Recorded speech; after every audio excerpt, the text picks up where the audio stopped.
for as long or until the lion learns to write, the story will always glorify the hunter, right? And today, because now you are participating as an African, right?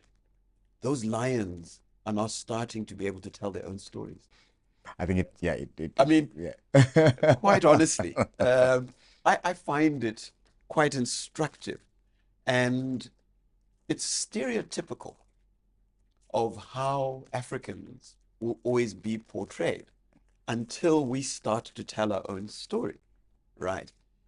If you are an African, and this is part of why I believe it's necessary for us as Africans to share our stories and to create the mindset in other young Africans that it is possible as an African to live out your dream, right? And unless we start sharing our own stories, those stories that are peddled by those with an agenda are the only stories that will be told. What I'm saying, Farai, is this.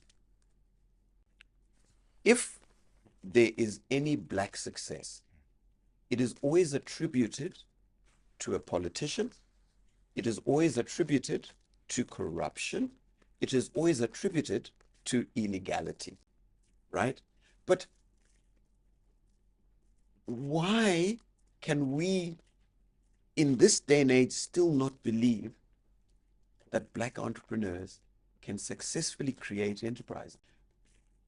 You see, the toolbook has always been this.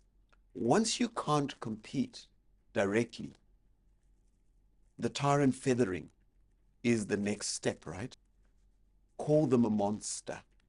And by the time you animalize them, when you then go and attack them, nobody is able to come to your rescue, because remember, they're now attacking an animal, not a human being. This is the same thing that we saw, and to use a very stark and very bad example, but at a much bigger level, in different parts of Africa, where people were called cockroaches. And by then calling them cockroaches, when cockroaches were attacked, No one came to save them. no one came to save them, because you were talking about the attack And we live through of that an guilt animal. till this very day. Thanks for watching. Subscribe and hit the bell to stay updated with the Southern African Times. See you next time.